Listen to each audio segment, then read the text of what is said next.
একদল কিনতে আসবে আর আপনারা ইজ্জত বিক্রি করবেন, পরে দেখবেন একসময় আপনার মেয়ের উপরে হামলা। কিও কয় যে ওই যে ভোটের আগের রাতে তো ইজ্জত বিক্রি করছো, এখন আর তোর মাইয়ার ইজ্জত বাঁচার উপায় নেই। অথচ আপনার মেয়ের ইজ্জত, নারীর ইজ্জত দিয়েছে ইসলাম। টাকা দিয়া যারা সম্মান কিনে এদের সম্মানও বেশিক্ষণ থাকে না। প্রথমে পায় ফুলের মালা, ফাইনালে পায় জুতার মালা। ভয় পাইতেছেন? স্বাধীন করছেন কোন কসু?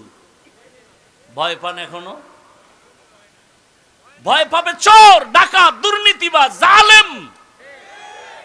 আমরা ভালো মানুষ, পিওর মানুষ, আমরা দেশের বৈধ নাগরিক, আমরা ভয় পাবো কেন? যারা এদেশের সম্পদ চুরি করে, দেশের ক্ষতি করে, জাতির ক্ষতি করে, ওরা সব সময় মাথা নত করে থাকবে। আমরা বুক উঁচু করে চলবো। আল্লাহ হেদায়েত দান করুন। শিয়ালের হাতে মুরগি আমানত দিয়েন না, তাহলে ভুল করবেন। সাবধান। আল্লাহ সবাইকে হেদায়েতের দৌলত দান করেন। আমি কোন দলের বিরুদ্ধে বলছি? সব কথার মূল ইসলাম। সব কথার মূল ইসলামের কথা যে বলবে সে আমার সাথে আলিঙ্গন হবে। এজন্যই তো আউল বাউল ফাউল। কথা বলেন না কেন? বাউল অর্থ কি? বাউল শব্দের শাব্দিক অর্থ উন্মাদ, পাগল। বাউল শব্দের শাব্দিক অর্থ কি? পাগল। ওরা বাউল নাম রাখলো বোধহয় স্বপ্নে পাইছিল। বাউল শব্দের অর্থই হলো পাগল, উন্মাদ। ওদের পথে ওরা যখনই আল্লাহর উপর, ইসলামের উপর আঘাত করছে আর রক্ষা নেই। আছে? একটা মূলনীতি মনে রাখবেন। আপনি নামাজ পড়েন না, আপনার সাথে কোনো ঝগড়া নেই, কারণ আপনি মুমিন। যদি বলেন আমি নামাজ পছন্দ করি না, আর রক্ষা নেই। ব্যবধান আছে না নাই? কেউ যদি বলে আমি পর্দা করি না, তার সাথে ঝগড়া নাই, তাকে বুঝাবো, মনে আগ্রহ আছে। কিন্তু যদি বলেন পর্দা পছন্দ করি না, তাহলে আর রক্ষা নেই। কারণ যে পর্দা করে না সে মুমিন, যে পর্দা পছন্দ করে না সে বেঈমান। যে নামাজ পড়ে না সে মুমিন, পড়বে, কিন্তু যে নামাজ পছন্দ করে না সে বেঈমান। আপনি ইসলামের রাজনীতি করেন না, কোনো ঝগড়া নেই, বুঝাবো। কিন্তু যদি বলেন আমি পছন্দ করি না, তা আপনার সাথে কোনো আপোষ নেই। ব্যবধানটা বুঝছেন তো? আমি কিন্তু আপনাকে বলি না করতেই হবে, সোজা কথা। আপনি ইসলামের রাজনীতি করেন না, কোনো দ্বন্দ্ব নাই। আপনি আওয়ামী লীগ করেন, বিএনপি করেন, সেটা আল্লাহর সাথে আপনি বুঝবেন। আমি পারি বুঝাইতে। কিন্তু যদি বলেন আমি পছন্দ করি না, তাহলে ইমানের দাবিতে আর আপোষ করা যাবে না, তখন আর আপনার ইমান নাই। আল্লাহ বুঝার তৌফিক দান করেন। বুঝ, সব কথার মূল কথা কি? বুঝ, বুঝ। ইয়া আইয়ুহাল্লাযীনা আমানুত্তাকুল্লাহ ওয়া কুনু মা'আস সাদিকিন। ভালোর সাথে সম্পর্ক রাখলে ভালো, সৎসঙ্গে স্বর্গবাস, অসৎসঙ্গে সর্বনাশ। দুনিয়াতে এক বেঈমানের নাম আপনারা জানেন, ফিরআউন। জানেননি? জানা থাকলে বলেন তার স্ত্রীর নাম কি? আসিয়া। এত বড় বেঈমানের ঘরে থাইকে আল্লাহকে আপন বানায় নিলেন। রহমতের নবী বলেন কিয়ামতের দিন জান্নাতে আমার সাথে আসিয়ার বিবাহ হয়ে যাবে। আরো আস্তে করে বলেন। আমি খুব সংক্ষেপেই গুছায় নিয়ে আসতেছি, মাত্র 5 থেকে 10 মিনিটে মোনাজাত হয়ে যাবে। একটু ধৈর্য হবে, নাইলে এখনই দিয়ে দিই না। ঘটনাটা শেষ করি। রহমতের নবী বলেন কিয়ামতের দিন কঠিন মুসিবতের সময় জান্নাতের 8টা দরওয়াজা খোলা হবে। 8 দরওয়াজা দিয়া 8 জন ফেরেশতা 4টা মহিলাকে বারবার ডাকবে, তোমাদের কোনো হিসাব নাই, মেহমানখানা রেডি, তাড়াতাড়ি মেহমানখানায় আসেন, সূর্যের গরম লাগবে না। কয়জন নারী? এর মধ্যে একজন নারী হবেন ফেরাউনের স্ত্রী আসিয়া। এত বড় বেঈমানের ঘরে থেকে ও আসিয়া এত দামি হয়েছেন। ও পর্দার আড়ালের আম্মা জান, এত বড় বেঈমান ফেরাউন হঠাৎ একদিন দেখেন গোপনে তাকাইয়া আসিয়ার জবানে আল্লাহর নাম উচ্চারিত হচ্ছে। ফেরাউন ডাক দিয়ে, আসিয়া জবানে কার নাম নিয়েছ? আসিয়া বলে, আর গোপন রেখে লাভ কি, যখন প্রকাশ হয়ে গেছি আর গোপন রাখবো না। আসিয়া ডাক দিয়া কয়, ফেরাউন আমি যেই রবের মানি সেই রবের নাম নিয়েছি। ফেরাউন বলে, মিশরের রব তো আমি, খোদা আমি। বলে, মিশরের মানুষ তোমাকে খোদা মানতে পারে, আমি তোমাকে রব মানি না। বলে, তুমি কারে রব মানো? কয়, তোমারে যিনি বানাইছে তিনি আমার রব।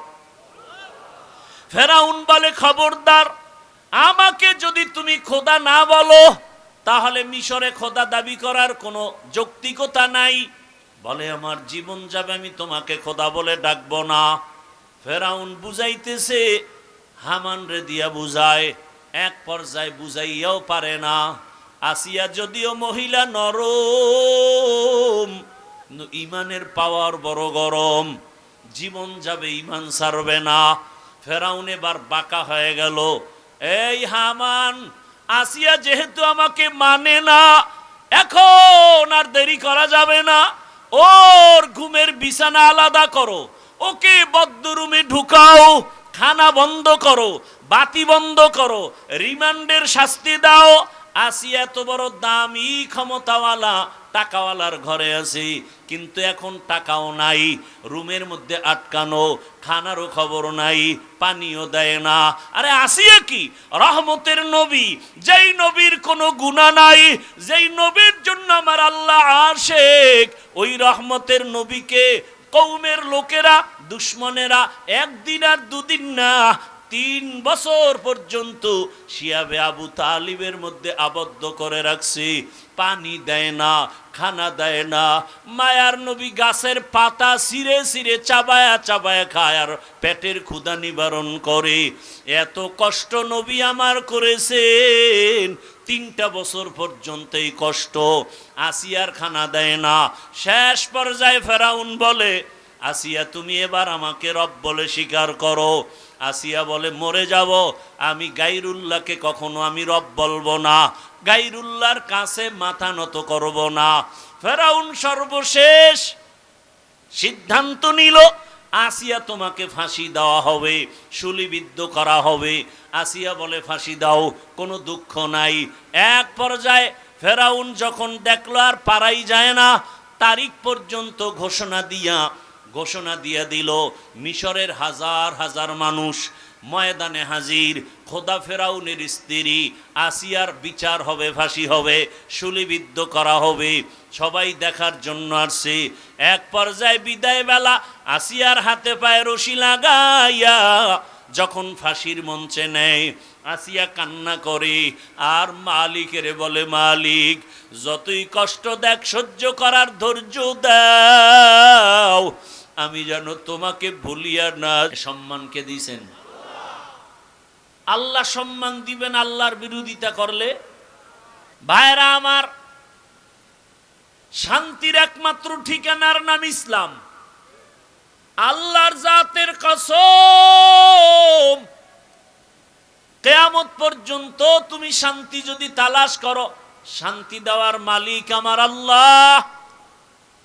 ইসলাম ছাড়া শান্তি জমিনে আসবে না। আপনার দরকার গাভীর দুধ, বলদের পেছনে ঘুরলে পাবেন, বলদের পেছনে ঘুরলে পাবেন মুত, দুধ আর কপালে। দরকার শান্তি, ঠিকানা ইসলাম। অথচ আপনি ইসলাম পছন্দ করেন না। তবে আপনি ইসলাম পছন্দ করেন আর না করেন, ভালো করে লিখে রাখেন, এই জমিনে যতদিন পর্যন্ত ইসলাম কায়েম হবে না, ততদিন পর্যন্ত চাপাবাজের আওয়াজ হবে, শান্তি কপালে আসবে না। এই যে এতগুলো মানুষ আপনারা বসে আছেন, ভাই ভলিউম বাড়াও, এতগুলো মানুষ যে আপনারা বসে আছেন, এই মানুষগুলো যদি কোনো নেতা বা টাকাওয়ালারা জমা করতে চাইতো, এমনিই পারতো? এক নম্বরে তাদের কি করতে হতো? ফ্রি গাড়ি দেওয়া লাগতো, ফ্রি, ঠিক না?